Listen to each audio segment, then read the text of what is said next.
책별로 서신서들을 여러분들하고 계속 이렇게 같이 공부해봤는데 갈라디아서를 마치고 잠시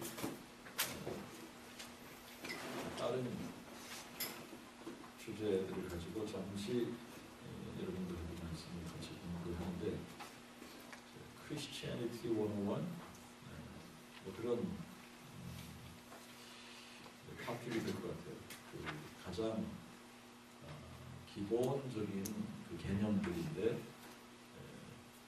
교회 안에서 가르쳐지지 않고 그래서 수년을 혹은 수십 년을 교회를 출석을 했는데 전혀 아이디어가 없는 어떤 그런 부분들이 있습니다. 그래서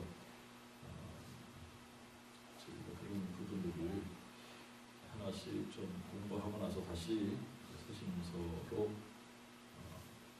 돌아가도록 그렇게 하겠습니다. 우리가 로마서도 공부를 했고 갈라디아서도 공부를 했습니다. 그래서 이 갈라디아서에 바울이 굉장히 그 열띤 어조로 갈라디아서를 썼는데 바울이 그동안 전했던 복음의 핵심은 우리가 의롭다 함을 받는 것이 율법의 행위나 할례를 받음에 있는 것이 아니라 정말 우리가 예수를 믿음으로 말미암아 하나님의 은혜로 우리가 의롭게 된 것이다. 이거를 이제 강조해 왔었단 말입니다. 그렇게 강조를 하고 그렇게 복음을 전했는데 다른 복음을 전하는 그 사람들에게 갈라디아 교회 사람들이 이제 금방 귀가 열려서 그런지 귀가 열린다고 그러겠어요. 그렇죠? 마음에 확실한 깨달음이 없었던 거죠. 그래서 다른 복음을 쫓아갔다. 그것을 보고 바울이 열을 받는 거죠. 그래서 이제 굉장히 격한 어조로 갈라디아서를 썼었어요. 자, 그런데 이제 저도 사실 때로 다른 복음을 믿는 사람들을 보면은 이게 이제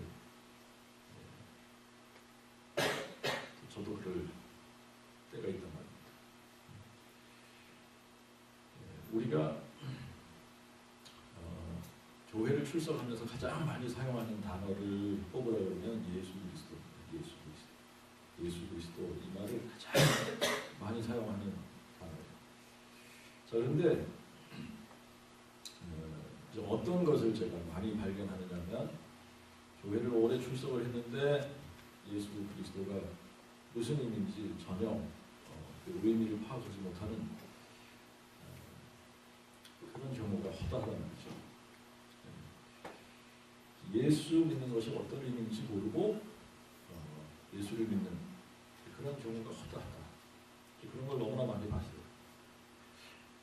그런데 여러분들이 어떤 사람에 대해서든지 어떤 사물에 관해서든지 어떤 아이디어에 관해서든지 우리가 바른 개념, 바르게 그 부분에 대해서 바르게 아는 것하고 그것을 바르게 알지 못하고의 차이는 굉장히 큽니다. 뭐 여러분들이 예를 들면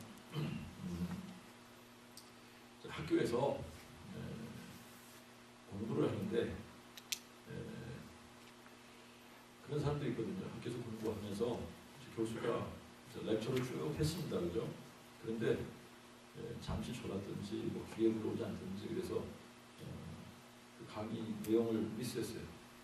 그래서 아주 중요한 개념을 설명을 했는데 그 개념을 늘 이야기하는 개념이지만 그 개념을 제대로 파악하지 못하고 그 클래스에 앉아 있을 수 있습니다. 그런데 이제 다른 사람들이 알아들었는지 못 알아들었는지 너무나 쉽게 사용하는 단어이기 때문에 다 모두들 그냥 안다고 어수움 해버리니까 그거를 모른다고 하기에는 또 굉장히 자존심도 상하고 그러니까 그냥 클래스로 왔다 갔다 하는데 그 개념이 딱 잡히질 않으니까 다른 게 풀리진 않는 거예요. 예? 그런데 이제 이게 결정적으로 언제 문제가 되냐면 시험을 안 보면 문제가 안 돼요. 근데 딱 시험을 보는 날 이게 결정적인 문제가 되는 겁니다. 그 개념을 바르게 알지 못하고 계속 강의를 들었던 이제 계속 클래스에 갔었던 사람은 뭐 그냥 눈치로 때려잡고 이거는 이런 말인가 보다 뭐 그러면서 계속 이제 그 강의를 들을 수 있는데 결정적으로 시험 보는 날 내가 그 개념을 모르고 있으면 망한 거예요.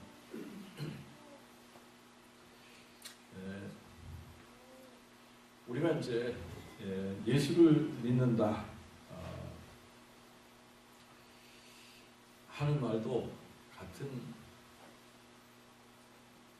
이야기예요. 이게 굉장히 예수 믿는다 이게 굉장히 단순한 이야기로 같이 들린단 말입니다. 가장 기본적인 개념이기 때문에 다들 예수 믿는다 예수 그리스도 그러면 다 안다고 생각하는 거예요. 이게 너무나 쉬운 개념이라고 생각하는 겁니다. 너무나 베이직하고 본질적인 거기 때문에 다 알아 이거는 다 알아 뭐 이렇게 생각을 하는 겁니다. 그런데 이거를 예수 그리스도 이게 뭐예요? 이게 무슨 말이에요? 라고 물어보지 못해. 왜 그러냐면 다 한다고 생각하는데 괜히 내가 이걸 얘기했다가 쪽팔리게 말이지 나만 보이는 거 아니야? 뭐 이러면서 괜히 그거를 꺼내기조차도 않고 그냥 1년, 2년 지나다가 보면 그게 뭐 10년도 되고 20년도 되고 그럴 수도 있고 그러다가 뭐 집사도 되고 뭐 장로도 되고 뭐 그럴 수 있는 거예요.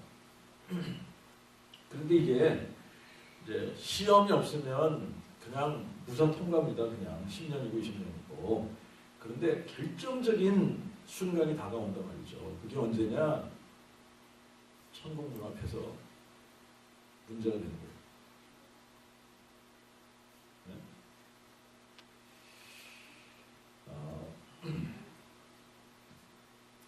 우리가 어떤 지식을 가질 때에 어떤 정보를 가질 때에 정확한 정보 또 바르게 이해하는 것이 굉장히 중요합니다.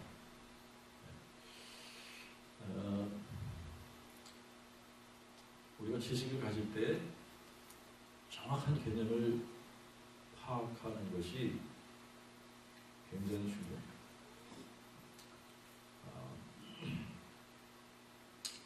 그런데 이제 많은 사람들이 이거는 제가 경험적으로 사람들을 만나면서 목회하면서 사람들을 만나면서 또 거듭 확인하는 부분입니다. 그게 뭐냐면 예수 믿는다 말을 하는데 복음을 정확하게 모릅니다. 예수 믿는다고 얘기하는데 복음을 정확하게 모른다. 복음을 정확하게 모르고 예수를 믿는다고 하는데 이게 기적 같은 일이에요. 복음을 모르면서 예수를 믿는다는 것이 불가능한 일이에요.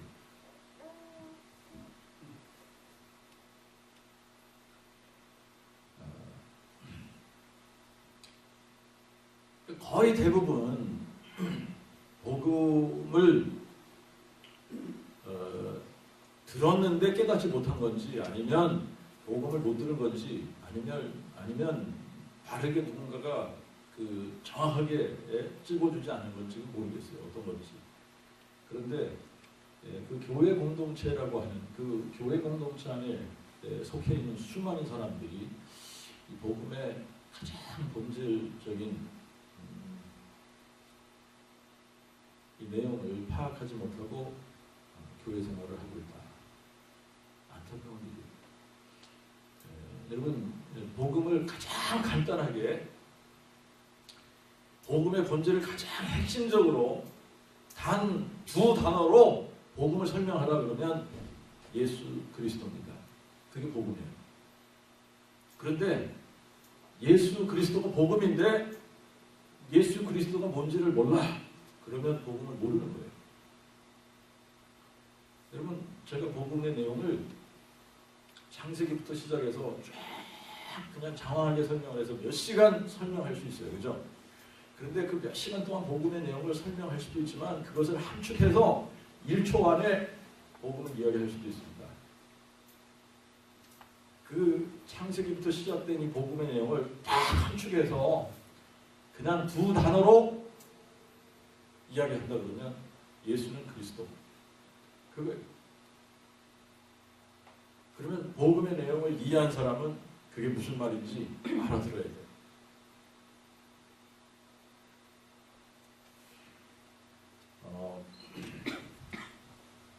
거의 대부분 예수 그리스도 그러면 예수는 first name이고 그리스도는 last name이고 그렇게 생각하는 거예요. 그래서 예수 그리스도 예수가 first name, 그리스도가 last name 그렇게 생각합니다. 여러분 그러면 요셉 그리스도가 된 거예요. 마리아도 요셉한테 시집 왔으니까 마리아 그리스도 이렇게 됩니다. 이게 참 무슨 이야기예요? 무슨 이야기입니다. 여러분 우리는 이제 다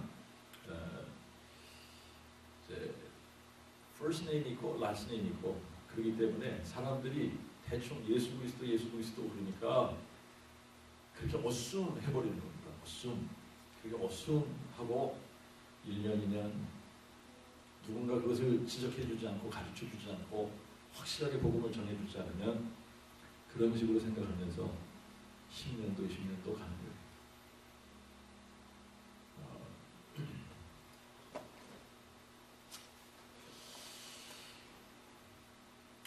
자 이제 그래서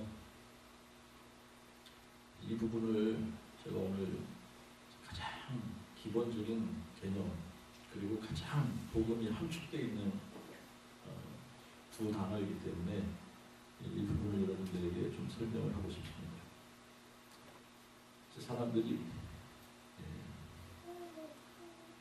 그 예수 그리스도 뭐 의미를 알고 모르고 그렇게 중요하냐 그렇게 생각할 수도 있어요. 그런데 오르면 지옥. 근데 이 개념을 뭐 안다고 해서 다 천국 가는 건 아니에요, 그죠? 그냥 들어서 알 수도 있습니다. 그런데 그 개념이 바로 잡혀야 내가 바른 선택을 할 수도 있고 그 개념이 바르게 잡혀야 또 바르게 선택하고 바르게 살아갈 수 있고 그래요.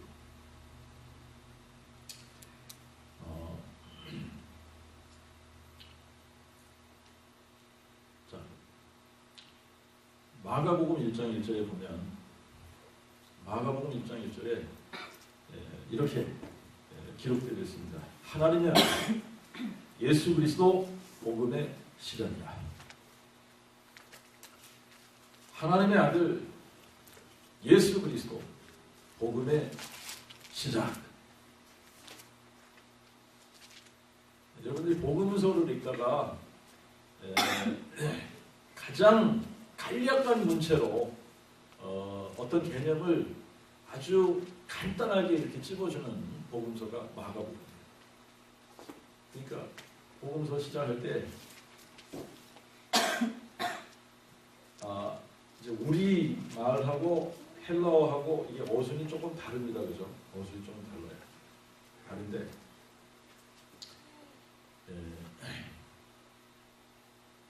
어순을 바꿔서 생각하면 그 복음입니다. 그 복음의 시작.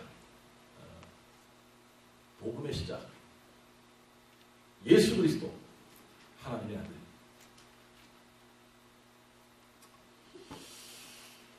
그러니까 이제 복음 그러면 우리가 예수 그리스도를 알아야 복음이 뭔지를 아는 거예요. 그리고 우리가 로마서를 공부했습니다만 로마서 1장 2절에 이 복음은 하나님이 선지자들을 통하여 성경에 미리 약속하신 그의 아들, 그의 아들이 누굽니까? 예수 그리스도. 그의 아들에 관한 것이다. 그런데 이제 우리가 예수 그리스도를 이름처럼 이렇게 사용한단 말입니다. 예수 그리스도, 예수 그리스도 이런 식으로 사용을 하니까 사실 이 복음의 내용을 정확하게 집어서 설명해 주지 않으면 그냥 예수 그리스도는 이름이구나 이렇게 생각하는 거예요. 복음은 예수가 그리스도 되신다라고 하는 내용을 이야기하고 있는 겁니다. 예수 그리스도에 관한 것이다. 그러면 이것을 정확하게 우리가 표현을 하면 예수가 그리스도 되신다라고 하는 것이 복음이라는 얘기예요. 복음이 뭐냐? 예수가 그리스도이시다. 이게 복음이라는 얘기예요.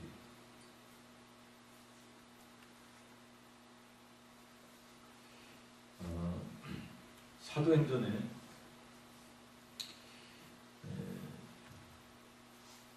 우리가 사도행전을 이렇게 쫙 펼치면 예수님께서 이제 승천하시기 직전에 제자들에게 너희는 예루살렘에서 이제 내가 너희들에게 약속하신 아버지께서 너희들에게 약속하신 그 성령 임할 때까지 너희들이 다른 데 가지 말고 여기 기다려라. 제자들이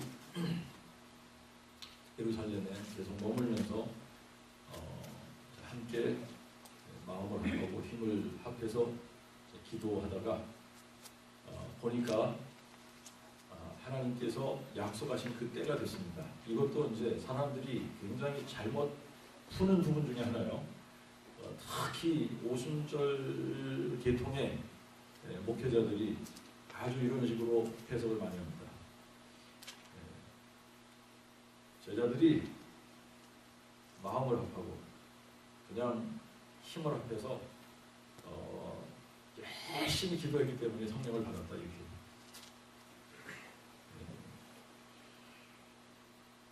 근데 그들이 열심히 기도하고 안 하고 이런 거 하고 막 기도해가지고 성령을 받은 것이 아닙니다, 그죠?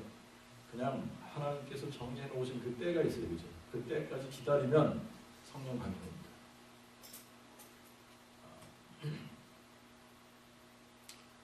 하나님께서 정해 놓으신 그때가 있었던 거예요. 그때가 되니까 성령께서 오신 겁니다.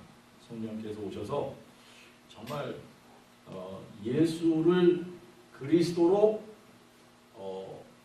인식하고 예수를 그리스도로 받아들였던 그 사람들에게 성령께서 임하신 겁니다. 이제 성령께서 임하시니까 제자들이 입을 열어서 복음을 선포하기 시작했습니다. 복음을 선포하기 시작했습니다. 그게 여러분들이 이제 베드로가 성령이 임하니까 뭐 제자들도 다른 제자들도 다 이제 그 말하기 시작을 했는데 그 제자들이 성령을 받고 복음을 전한 그 핵심 내용이 뭐냐? 그걸 이런 식으로 기록하고 있어요. 2장 36절에 보면 저희가 날마다 성전에 있든지 집에 있든지 예수의 그리스도이심을 가르치기와 복음 전하기를 쉬지 아니합니다. 예수의 그리스도이심을 가르치고 전파한 겁니다. 자, 5장에 이거 5장 42절에 그렇게 써 있어요. 2장 36절에는 이렇게 써 있어요. 그런즉 이스라엘 온 집이 정령할지니 너희가 십자가에 못 박은 이 예수를 하나님이 주와 그리스도가 되게 하셨느니라. 이게 이제 이게 사도들이 전한 복음의 핵심적인 내용이에요. 너희들이 십자가에 못 박은 이 예수를 하나님이 주와 그리스도가 되게 하셨다. 그러고 나서 계속해서 끊임없이 지금 사도들은 무엇을 전하고 가르쳤냐? 예수가 그리스도 되심을 전하고 가르친 겁니다.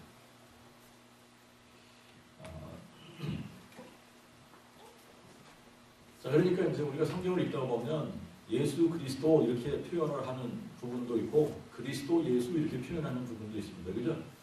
예수 그리스도 이렇게 기록한 부분도 있고 그리스도 예수 이렇게 기록한 부분도 있습니다. 그러니까 이제 사람들이 더 헷갈리는 게 뭐 나를 남궁 영환이라고 부를 때도 있고 뭐 한국식은 남궁 영환이고 미국 사람들한테는 영환 남궁이고 그러니까 이게 뭐 이름도 이렇게 성을 앞에다 붙였다 뒤로 붙였다 그러는가 보다 그런 식으로 이제 생각하는 경우도 많이 있습니다. 자, 그런데 우리가 예수 그리스도라고 부르든 그리스도 예수라고 부르든 정확한 표현은 예수가 그리스도시다. 그리고 그리스도 예수 그러면 그리스도이신 예수 이 말이에요. 그러니까 이제 우리가 이제 분명하게 이제 알아야지 되는데 예수는 이름이고 그리스도는 타이틀이에요. 마치 프레지던트 오바마 그렇게 부르면 프레지던트는 타이틀이고 오바마는 이름입니다. 근데 이거를 프레지던트가 무슨 이야기인지를 모르고 계속 그 뭐 뉴스나 이런데 프레지던트 오바마 그러면 무식한 사람들은 어떻게 생각합니까? 이게 이름인가 보다 저 사람. 뭐 그렇게 생각할 수 있는 거 아니에요, 그죠? 네? 뭐 그러면 여러분 굉장히 무식하네 이렇게 이야기할 거 아닙니까? 아니 프레지던트 오바마 이거를 이름이라고 생각하면 무식하네 이렇게 하는데 교회 공동체 안에서는 예수 그리스도 예수를 이름이라고 생각을 하면 무식하네 이렇게 안 한다는 말이에요. 그냥 뭐 이렇게 다 그냥 통하는 거예요. 그냥 무슨 의미인지 모르고 쓰는데 통하더라 라고 하는 겁니다. 자, 이제 이거는 교회가 그만큼 이 복음을 전하지 않는다라고 하는 거예요. 복음을 전하지 않는다. 복음을 전하지 않기 때문에 모르는 겁니다. 자, 예수는 이름이고 그리스도는 타이틀인데 예수도 그렇고 그리스도도 그렇고 이게 두 개 다 헬라어 단어예요. 이것을 정확하게 우리가 헬라어로 발음을 하면 예수스 크리스토스 이렇게 발음을 해야 됩니다. 그런데 이 예수스 크리스토스를 우리가 한국식으로 발음을 하니까 예수 그리스도 이렇게 된 겁니다. 근데 이 예수 그리스도를 영어로 발음을 하면 또 완전히 다른 말이 나와요. Jesus Christ 이렇게 되는 겁니다. 그러니까 뭐 Jesus Christ 그러면 그게 예수 그리스도를 이제 이렇게 이야기한 건지 뭐 크리스토스는 Christ, 크리스토스 비슷한지 모르겠는데 예수스는 한국말이 훨씬 더 원어에 가까운 거죠, 그죠? 네? 예수스 크리스토스 그게 예수 그리스도 이 말입니다. 자, 이거를 히브리식 어원으로 가면 예수 헬라 말인데 이것이 히브리어로 가면 여호수아예요. 여호수아. 그리고 이제 이 크리스토스 이것을 헬라어인데 히브리어로 가면 크리스토스를 히브리어 원어로 가면 메시아입니다. 메시아. 그러니까 여러분들이 구약성경을 읽으면서 뭐 여호수아라는 이름도 많이 나오니까 여호수아. 그런데 또 메시아 뭐 이거는 우리말 성경에서 뭐 메시아 이렇게 안 나오지만 저도 예수 믿기 전에 메시아라는 말은 들었단 말입니다. 근데 언제 들었냐면 크리스마스 때 메시아라는 칸타타 할렐루야 할렐루야 뭐 이런 거 하면은 아주 메시아 이렇게 알아듣는데 모르는 거죠, 그렇죠? 그게 무슨 말인지 모르는 거예요. 모르면서 사용하는 겁니다, 메시아.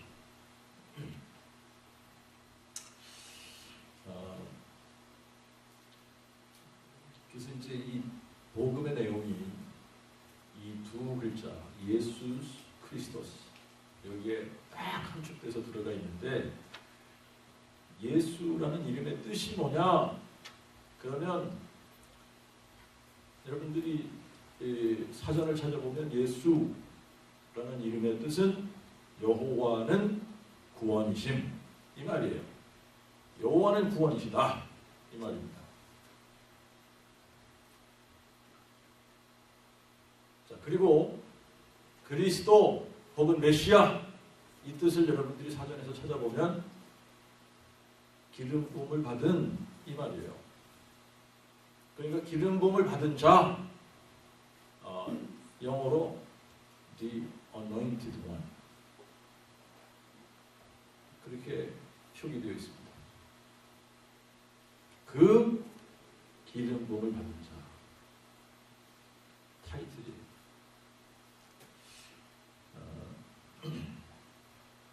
전 세계에서 이 그리스도의 사상, 메시아의 사상, 이 메시아의 사상을 가진 민족, 가진 백성은 이스라엘 민족밖에 없습니다.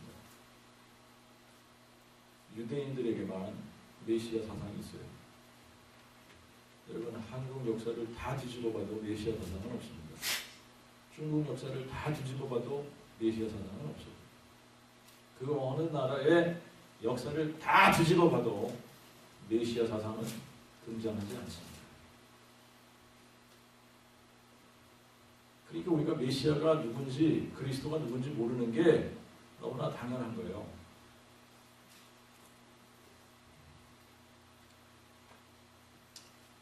자, 그러면 왜 이스라엘 민족에게만 이 메시아 사상, 이 그리스도의 사상이 있는 거냐?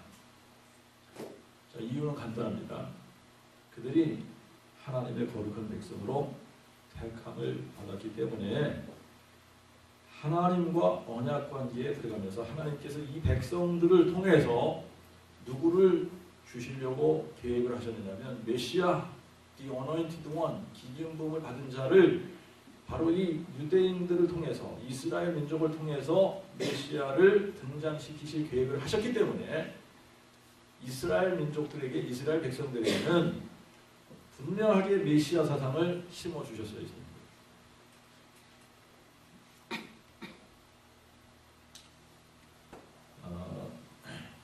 그러니까 이제 다른 민족에게는 이스라엘 사람들이 가서 메시아 사상을 설명해 주지 않는 이상 사실 메시아가 누군지 잘 모르는 겁니다. 그죠? 이 메시아 사상이 이제 언제부터 전개되기 시작을 했느냐? 모세 때부터 이 메시아 사상이 전개되기가 시작을 했어요. 그래서 하나님께서 모세를 부르십니다. 모세를 부르셔서 이스라엘 백성들에게 하나님의 율법을 주십니다. 누구를 통해서? 모세를 통해서 하나님께서 하나님의 말씀을 이스라엘 백성들에게 주시기 시작을 하는데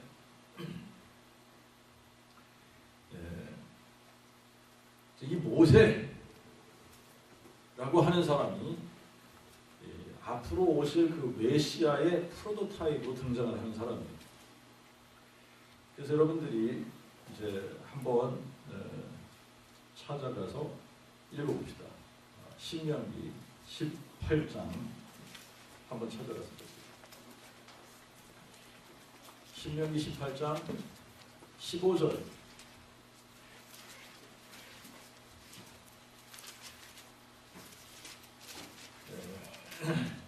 자, 그 부분을 보면 모세가 이렇게 이야기하고 있습니다. 모세가 이제 조상들에게 이렇게 이야기하는 거예요. 모세가 이스라엘 백성들에게 이렇게 이야기하는 겁니다. 이스라엘 백성들에게 네 하나님 여호와께서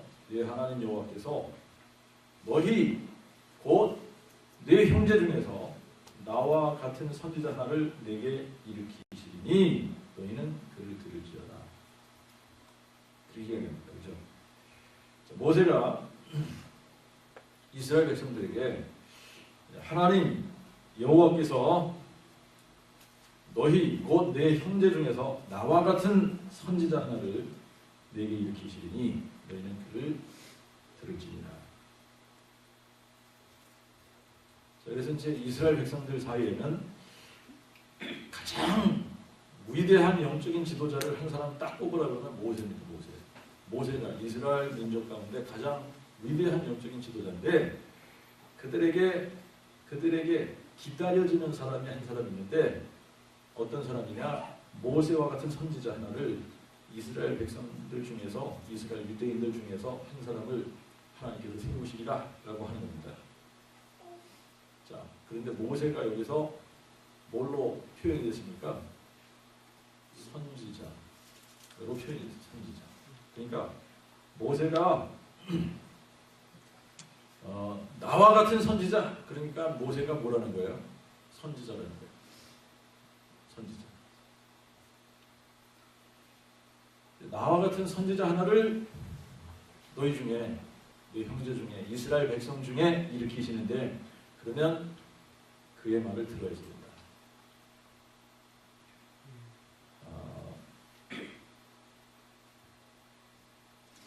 베드로가 이것을 깨닫고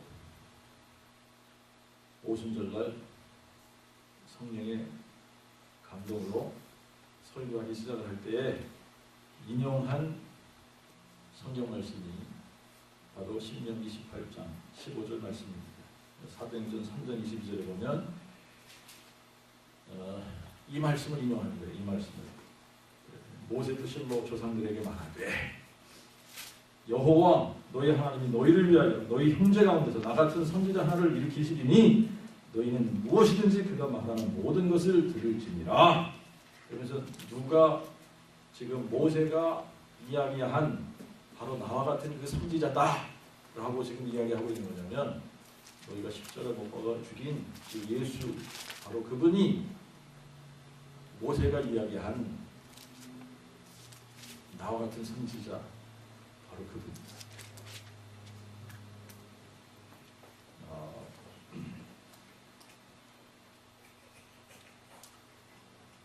여러분 성경을 읽다가 보면 창세기에 이미 아브라함을 선지자라고 칭했습니다. 아브라함 선지자. 근데 이 선지자 히브리어로는 나비입니다. 근데 이 선지자는 여러분들이 이제 사전을 찾아보면 스포크스맨 대변인이에요. 대변인.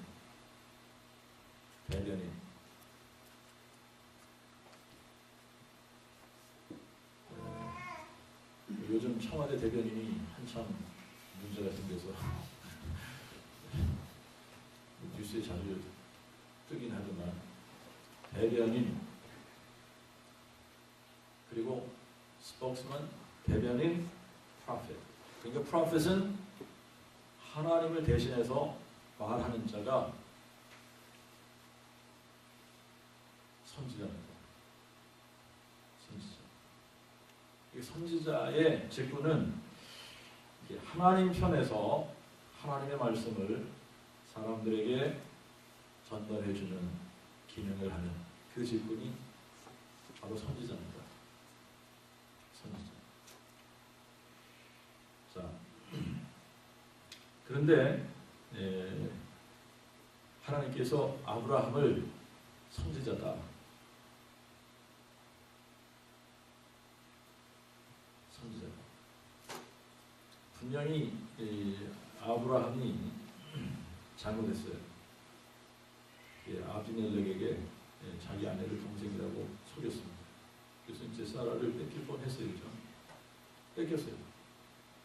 그랬더니 하나님께서 아비멜렉에게 나타나서 그는 선지자다. 그런 거예요.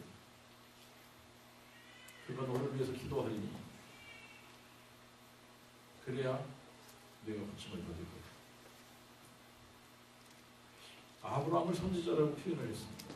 자, 그런데 우리가 이제 선지자 혹은 선지 시대의 첫 번째 선지자 그러면 보통 누구를 들어서 첫 번째 선지자다 그러냐면 모세를 들어서 첫 번째 선지자다.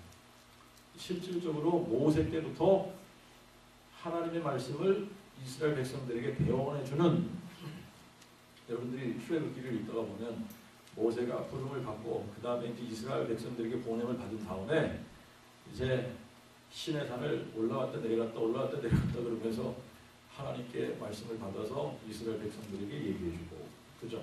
또 이스라엘 백성들의 말을 듣고 또 하나님께 올라가서 얘네들이 그렇게 얘기했습니다. 그럼 또 하나님께서 뭐라고 말씀해주면 그 말씀을 듣고 가서 또 얘기해주고 그러잖아요, 그죠? 그러면서 계속해서 하나님으로부터 말씀을 듣고 그 말씀을 하나님 편에 서서 그 백성들에게, 사람들에게 하나님의 말씀을 배워내주는 역할을 했던 그 첫 번째 선지자를 우리가 이제 모세로 듣는 겁니다. 그래서 모세 때부터 선지자 시대가 열렸다. 우리가 그렇게 이제 이해를 하고 있는 거예요. 그렇게 하고 있는데 이제 이 선지자들을 세울 때에 보면 기름을 부어서 세우도록 그렇게 명했습니다. 그래서 여러분들이 열왕기상 19장 16절에 보면 하나님께서 엘리야에게 이렇게 명하죠. 엘리야에게 뭐라고 명하시냐면 너는 님시의 아들 예후에게 기름을 부어 이스라엘 왕이 되게 하고 또 아벨브홀라 사밧의 아들 엘리사에게 기름을 부어 너를 대신하여 선지자가 되게 하라. 그러니까 선지자를 세울 때 기름을 부어서 세우도록 그렇게 명하셨습니다. 그 말이에요. 그래서 이제 그 메시아 그러면 메시아는 기름 부음을 받은 자 이런 말이라고 그랬죠. 기름 부음을 받은 자. 그 기름 부음을 받는 첫 번째 직분 타이틀이 뭐냐면 선지자입니다. 선지자가 기름 부음을 받고 선지자가 되는 거예요.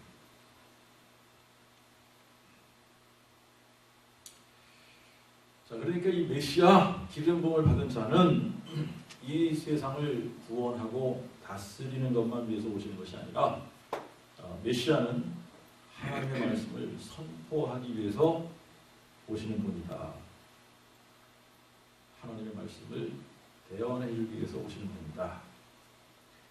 자, 그래서 이제 여러분들이 히브리서 1장을 보시면 히브리서 1장 1절과 2절에 이렇게 기록하고 있습니다. 옛적에 선지자들로 여러 시대의 여러 모양으로 조상들에게 말씀하신 하나님이 이 마지막 날에 아들로 우리에게 말씀하셨다. 자, 무슨 얘기냐? 하나님께서 하나님의 아들을 울티밋 선지자로 세우셨다 이 말입니다. 하나님의 아들로 울티밋 선지자가 되게 하셨다.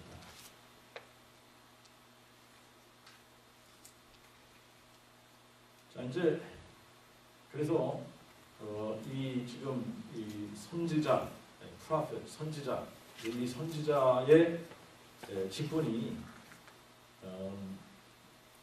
그 인간 선지자들은 모세부터 시작을 해서 맨 마지막 선지자를 누구로 보느냐면 세례 요한으로 봅니다. 그죠? 세례 요한. 근데 이 세례 요한은 울티밋 선지자의 포러너였어요.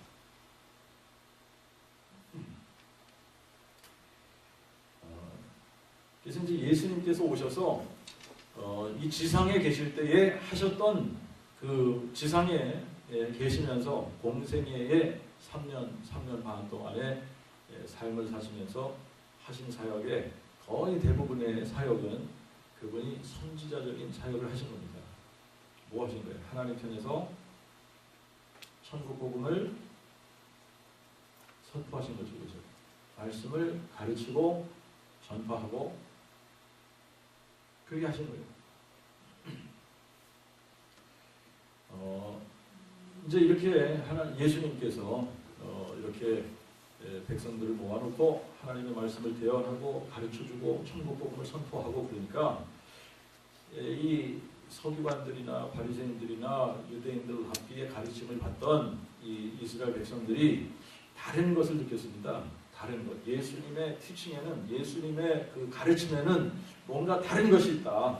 그 다르다라고 하는 것 때문에 이 사람들이 놀랬다 그럽니다. 놀랬는데 이렇게 고백하고 있어요.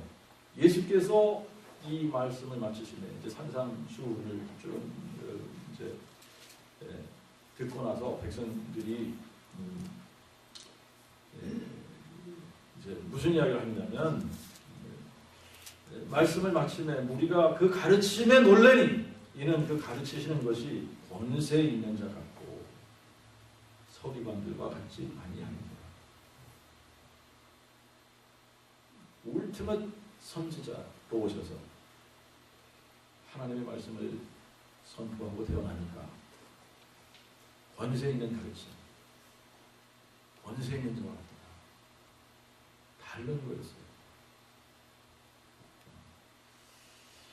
예수님께서도 나사렛 그 회당에 가셔서 자신이 선지자로서 기름 부음을 받은 자, 선지자로서 메시아다라고 하는 것을 이렇게 공포합니다. 이제 나사렛 회당에 가니까 사람들이 선지자 이사야의 글을 예수님께 드렸어요. 그랬더니 예수님께서 그 선지자 이사야의 글을 펴서 이렇게 기록된 곳을 찾으셨다고 했습니다. 여호와의 영이 내게 임하셨으니 이는 가난한 자에게 복음을 전하게 하시려고 내게 기름을 부으시고, 예수님에게 기름을 부으셨는데 뭐 하게 하기 위해서? 가난한 자에게 복음을 전하기 위해서.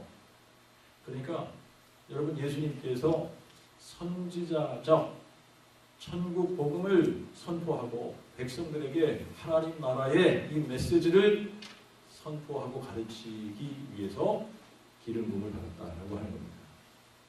그리고 마음이 상한 자를 치유하며 포로된 자에게 자유를 전파하고 눈먼 자를 다시 보게 하며 억눌린 자를 자유케 하고 여호와의 은혜의 해를 전파하게 하시니라. 그러면서 이 책을 탁 덮으시면서 그 책을 맡은 자에게 주시고 앉으셨습니다.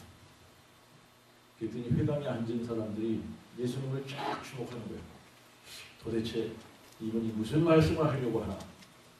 근데 예수님께서 책 딱 덮으시고 하신 말씀이 뭐냐? 오늘날 이 글이 너희 귀에 응하였느니라.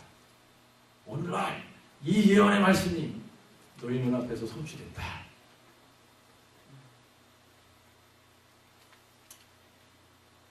그래서 예수님은 선지자로서 기름 부음을 받은 자, 이 말이에요. 예수님은 선지자로서 하나님의 말씀을 우리에게 선포해 주시는 분으로 기름 부음을 받은 자.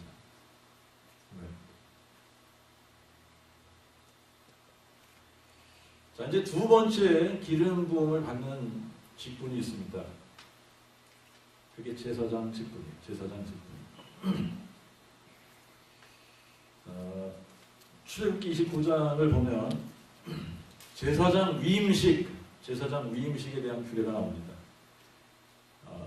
제사장을 세울 때 너는 이렇게 해서 제사장을 세워라 그러면서 모세에게 아주 디테일하게 제사장을 세우는 규례에 대해서 쭉 출애굽기 29장에 설명을 하고, 여러분들이 레위기를 읽다가 보면 레위기 8장에 출애굽기 29장에 있는 말씀하고 동일한 말씀이 나오는 것 같아요. 그게 뭐냐, 왜 그러냐면 레위기 29장에서는 하나님께서 모세에게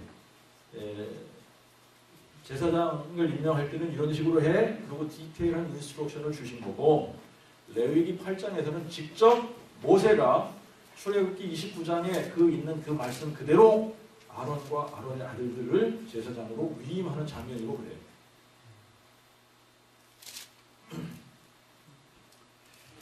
그래서 이제 모세가 아론과 아론의 아들들에게 어떻게 하느냐? 기름을 머리에 부어서 기름을 머리에 발라서 거룩한 제사장으로 세라파이트 따로 세운 겁니다.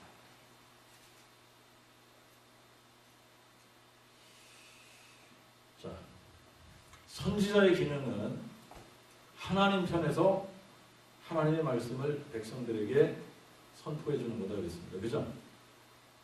자, 그러면 이제 제사장의 기능은 뭐냐 하면, 제사장의 기능은 사람 편에서 하는 거예요. 사람 편에서 사람이 하나님께 나아갈 수 있도록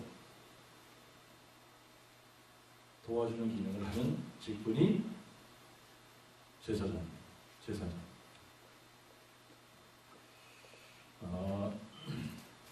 아론이 이스라엘의 첫 번째 제사장이었습니다. 그런데 이제 모세가 이 메시아의 선지자적 메시아의 프로토타입이었다라고 한다면, 아론은 제사장적 메시아, 제사장으로 기름 부음을 받은 제사장적 메시아의 프로토타입으로 등장하는 사람이 아론이에요.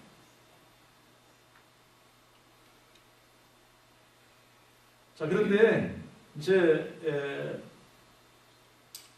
아론과 아론의 아들들이 드리는 이 제사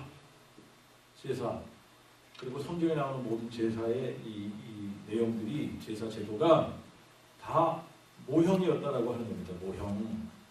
모형이고 불완전한 것이었기 때문에 아론과 아론의 아들들이 끊임없이 제사를 드렸어야지 됐다라고 하는 거예요. 그러니까 끊임없이 제사를 드림으로 뭘 계속 보여준 거냐 하면, 이 완전한 그 울티밋 메시아, 울티밋 그 제사장적 메시아, 울티밋한 제사장이 오셔서 기름 부음을 받은 메시아, 그 제사장이 오시면, 그러면 그분은 완전한 제사를 단번에 드려서 우리가 모형적으로 드리는 이런 제사를 더 이상 드리지 않도록 하실 것이다. 이거를 계속 포인팅한 겁니다.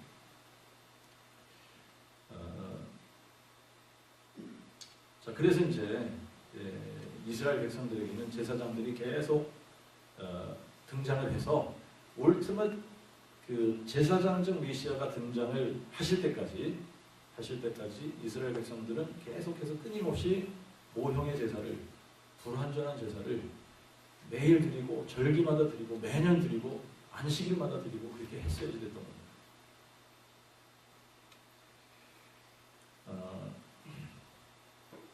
시편에 보면은 이제 이 메시아 예수님을 그렇게 제사장적 메시아로 표현한 그런 시편의 글들이 꽤 많이 나옵니다. 그렇죠? 그런데 이제 시편 110편에 보면, 시편 110편은 메시아에 대한 시인데, 제사장과 왕으로서의 메시아를 찬양한, 노래한 시입니다. 노래한 것인데, 4절에 보면 그 울티밋한 제사장은 이렇게 표현을 했어요. 여호와께서 맹세하고 변치 아니하시리니 너는 멜기세덱의 서열을 따른 영원한 제사장이다.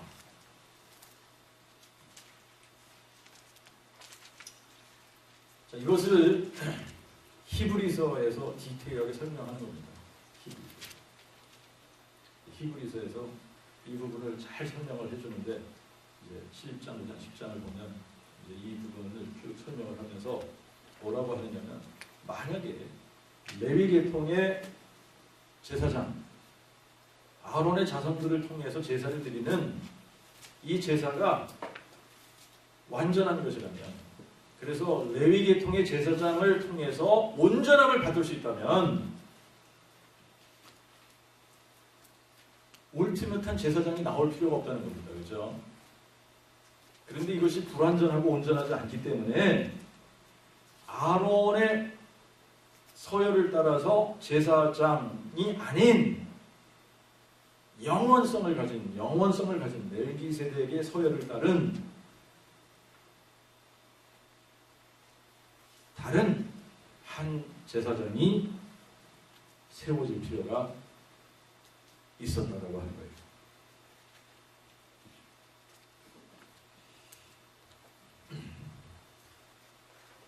그래서 이제 뭐라고 이제 이 히브리서 기자가 기록을 하고 있느냐면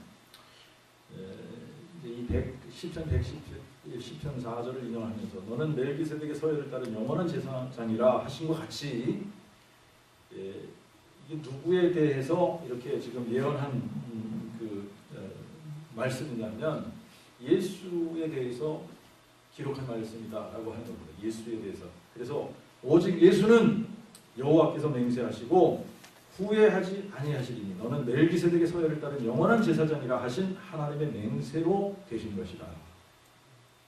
그러니까 이제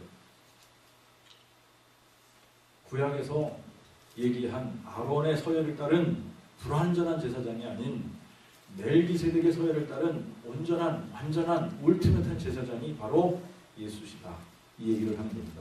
그러면서 이분은 저 대제사장들처럼 먼저 자기 죄를 위하고 다음에 백성의 죄를 위하여 날마다 제물을 드릴 필요가 없으니 이는 그가 단번에 자신을 드려 속죄를 이루셨습니다.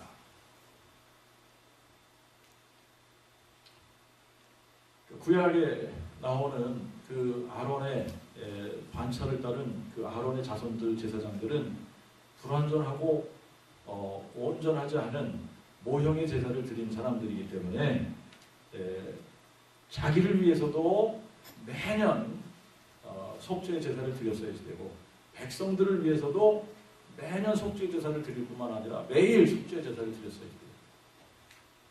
그런데 울티밋 제사장으로 기름 부음을 받은 예수님은 자신을 위해서도 매번 속죄 제사를 드릴 이유가 없고 백성들을 위해서도 매번 속죄 제사를 드릴 이유가 없다는 거예요. 왜? 완전한 제사를 그냥 한 번에 끝내버렸기 때문에.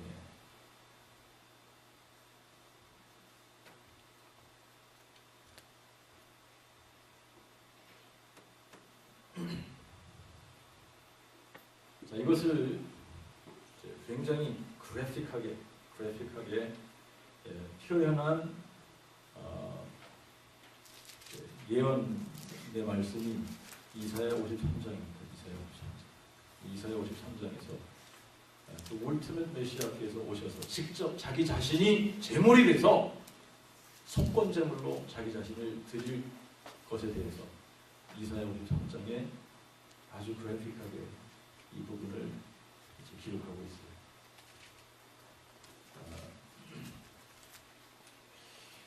자, 그래서 예수님께서 이제 멜기세덱의 서열을 따른 제사장으로서 기름 부음을 받은 자가 되셔서 이 모든 제사와 제사장의 직무에 대한 기능을 십자가에서 완전한 희생의 제사를 드림으로 성취하셨다. 그러니까 예수님은 울티밋 제사장으로 기름 부음을 받은 메시아시다. 이 말입니다. 자, 그리고 이제 세 번째 기름 부음을 받는 직분이 있습니다. 구약에 세 번째 기름 부음을 받고 세움을 입는 직분이 왕이에요. 왕. 이스라엘의 첫 번째 왕 사울이 등장할 때도 사무엘이 기름을 부어서 세웠습니다. 다윗도 이제 기름 부음을 받고 세움을 입죠, 그렇죠? 그런데 이제 다윗이 사울에게 쫓기기 시작을 하잖아요. 사울에게 쫓겨다니잖아요. 사울에게 쫓겨다닐 때에 쫓겨다니다가 다윗에게 기회가 왔습니다. 어떤 기회? 사울을 죽일 수 있는 기회. 사울을 죽일 수 있는 기회가 딱 왔을 때 다윗의 사람들이 두 번 망설일 것도 없다. 그냥 한 번에 단칼에 베버리자. 내가 하겠습니다. 이러면서 그냥 저한테 기회를 주시면 제가 그냥 한 번에 뭐 이렇게 할 때 다윗이 뭐라고 그랬어요? 다윗이 뭐라 그랬냐면 다윗이 자기 사람들에게 말할게. 내가 손을 들어 여호와의 기름 부음을 받은 내 주를 치는 것은 여호와의 금하시는 것이니 그가 여호와의 기름 부음 받은 자가 됩니다. 그런데 여러분들이 이것을 히브리 성경으로 읽으면 기름 부음을 받은 자 이렇게 쓰지 않았어요. 뭐라고 썼겠어요? 메시아 라고 쓴 겁니다.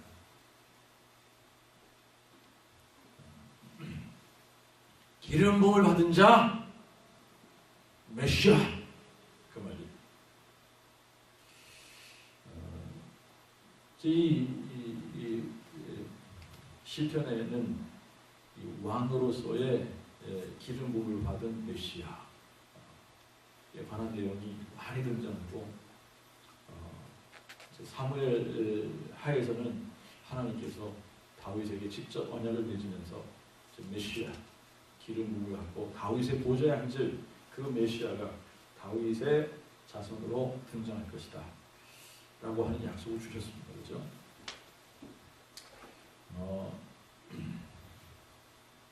그런데 이제 이 왕으로 오시는 그 메시아에 대해서 이제 왕으로 기름 부음을 받은 그 왕적인 메시아의 직분을 행하는 이 부분에 대해서는 이제 구약 성경에 어떻게 보면 이 왕으로 기름 부음을 받은 이 메시아는 오셔서 철장으로 다스리고, 그죠? 영광의 왕으로 심판자로 만유의 주로 막 이렇게 묘사가 되는가 하면 또 반면에 굉장히 겸손해서 나귀 새끼를 타는 자, 뭐 이런 식으로도 이런 식으로도 묘사가 되고 그랬단 말입니다. 그러니까 이스라엘 사람들은 이게 아직도 헷갈리는 거예요. 이게 아직도 헷갈려가지고 메시아가 어떤 데는 굉장히 아주 그 낮은 자로 임하는 것처럼 그렇게 되어져 있고 어떤 부분에서는 아주 트라이엄펀 그 개선장군으로 그냥 왕으로 심판의 주로 만유의 주로 만왕의 왕으로 이렇게 등장하는 것처럼 묘사되기도 하고 그러니까 이게 헷갈리는 겁니다. 그런데 이제 이 사람들은 지금 뭘 그냥 이렇게 붙들느냐면 그 어떤 개선 장군으로 등장하는 그 다윗의 왕권을 회복하는 어떤 그러한 모습만 치중으로 하는 거예요. 그래서 그런 메시아를 지금도 기다리고 있는 겁니다. 그런 메시아를 기다리다가 보니까 나귀 새끼를 타고 오시는 왕으로서의 메시아를 놓쳐버린 거예요.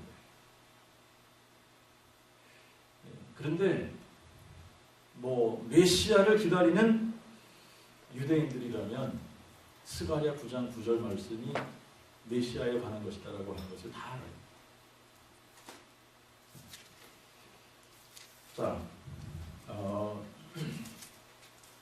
왕으로 기름 부음을 받는 이 메시아, 이제 시편 2편에 이렇게 기록을 했습니다. 세상의 군왕들이 나서면 관원들이 서로 꾀하여 여호와와 그의 메시아를 대적하며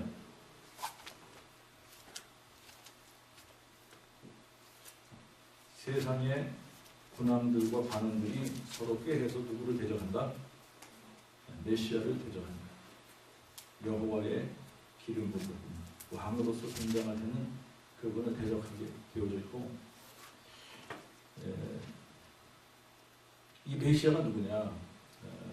이 시편 2편을 계속 읽어나가다 보면 여호와께서 내게 이르시되 너는 내 아들이라 오늘날 내가 너를 낳았도다.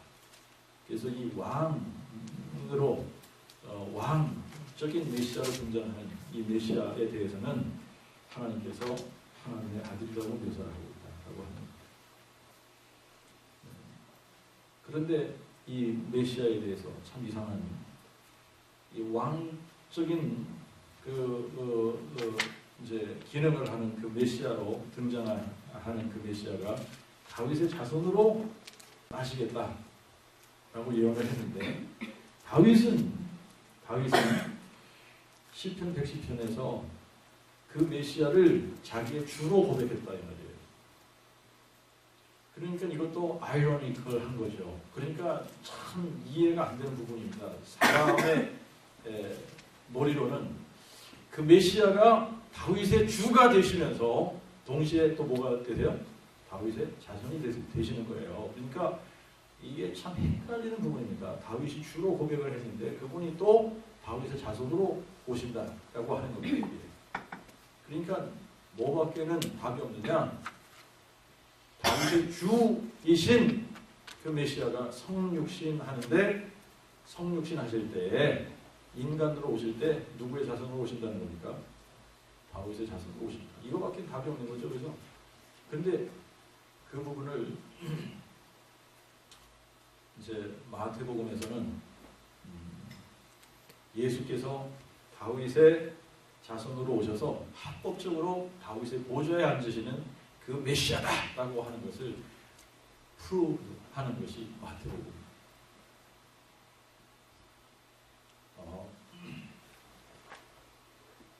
자, 그리고 이제 계속해서 우리가 이제 이 시편의 내용들을 읽다가 보면 이 메시아의 왕국은 영원하다라고 하는 것을 알 수 있습니다. 메시아의 왕국은 영원하다. 하나님이여 주의 보좌는 영원무궁하며 주의 나라의 홀은 공평한 홀입니다. 그러니까 이 메시아의 왕국은 영원무궁하고 메시아가 다스리는 그 왕국은 공평할 것이다 라고 하는 겁니다. 이제 한도 끝도 없이 지금 이 메시아 이제 왕으로 오시는 그 메시아에 대한 그 부분들이 상당히 많습니다. 이사야가 이제 기록하기를 그 왕으로서 메시아가 등장하실 때 이새의 아들 다윗의 자손으로 오실 거다. 뭐 그렇게도 얘기하면서 다윗의 보좌에 앉아서 그분이 다윗의 보좌에 앉아서 그 나라를 굳세게 하실 것이고 또 다른 미가나 이런 다른 선지자들은 그 출생지까지도 정확하게 예언을 했습니다.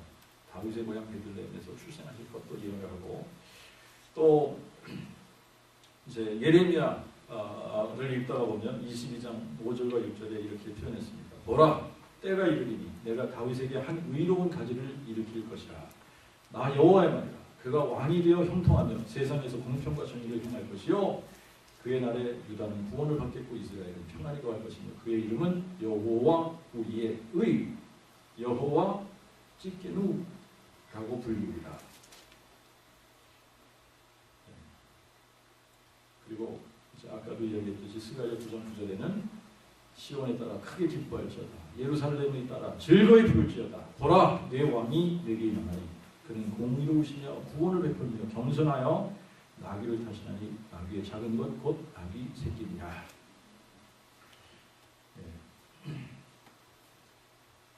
마태복음 2장 2절에 보면 예수님을 유대인의 왕으로 나시니 이렇게 표현했습니다. 동방의 박사들이 헤롯을 찾아와서 유대인의 왕으로 나시니가 어디 계시뇨? 그랬잖아요. 그래서 유대인의 왕으로 나시니가 어디 계시뇨? 여러분 이 표현이 굉장히 정확한 표현인데 그리고 중요한 표현입니다. 왕이 되기 위해서 태어나는 아기는 있어요. 그죠? 왕이 되기 위해서 태어나는 자가 있는데 왕으로 나시니 유대인의 왕으로 나시니는 한 분밖에 없습니다.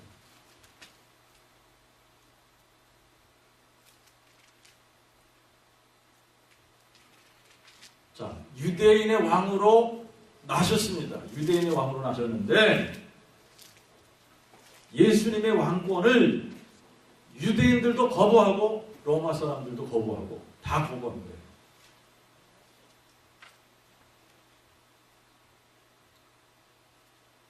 유대인들은 자기네들이 사람을 죽이는 권한이 자기네들에게 없다 그러면서 로마 사람들을 앞장 세워서 예수님을 십자가에 죽입니다. 그죠? 십자가에 죽이는데 이때 이제 빌라도가 예수님에게 그 이제 법정에서 이제 빌라도 앞에 서신 예수님에게 이렇게 묻습니다. 내가 유대인의 왕이냐? 예수님께서 네가 말하였도다. 내가 유대인의 왕이냐?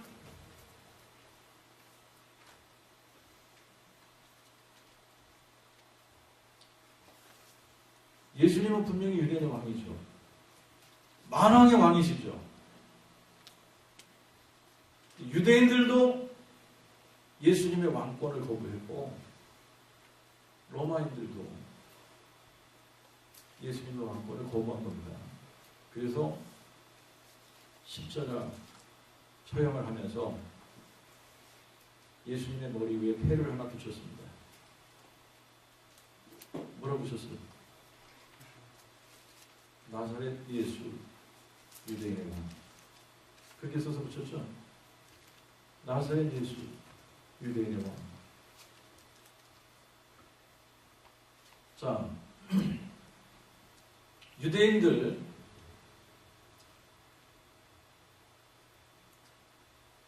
메시아를 기다렸던 사람들입니다.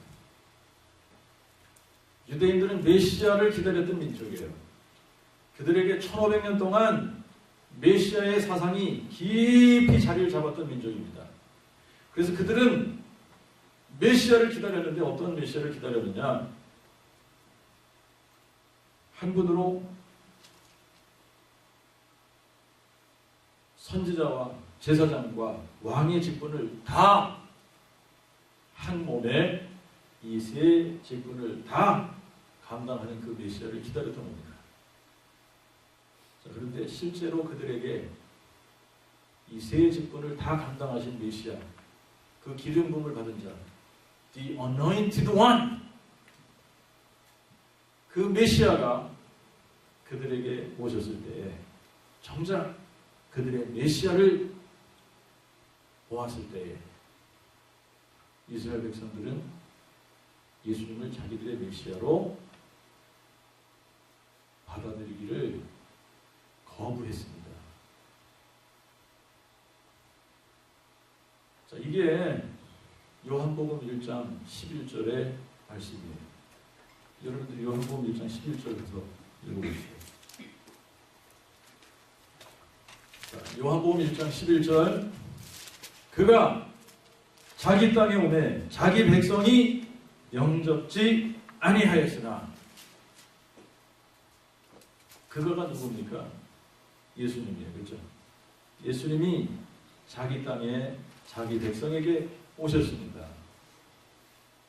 그런데 자기 백성 유대인들이 어떻게 한 거예요? 영접지 아니했다. 무엇을 영접하지 않았다는 얘기입니까? 그들의 메시아로 영접하지 않았다 이 말이에요. 자, 예수님은 분명하게 선지자로서 기름 부음을 받은 자시고 제사장으로서 기름 부음을 받으신 자시고 왕으로서 기름 부음을 받은 메시아 그리스도이신 겁니다.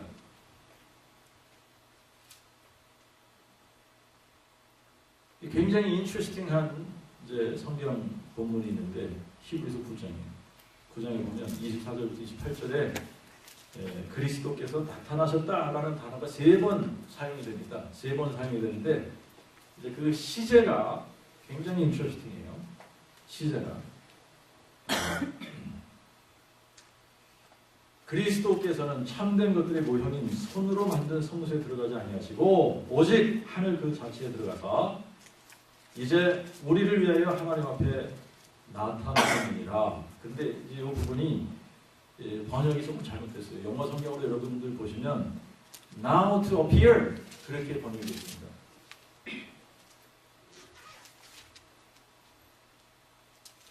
자, 영어에 그렇게 됐어요, 안 됐어요? now to appear. 그죠?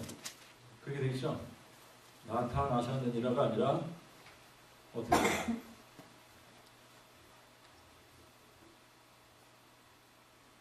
지금 나타나시기 위해 나타나시니라 현재형으로 이 부분이 쓰여졌어야 돼. 또 그는 대제사장이 해마다 다른 동물의 피를 가지고 성소에 들어가는 것 같이 자주 자신을 드리지 않으시니 그리하면 세상의 창조 때부터 그가 자주 고난을 받으셔야 할 것이나 이제 세상 끝에 나타내시사. 이 부분을 여러분들이 영어로 보시면 시제는 어떻게 되어 있어요? has appeared. 그렇게 되어 있습니다. 그죠? has appeared.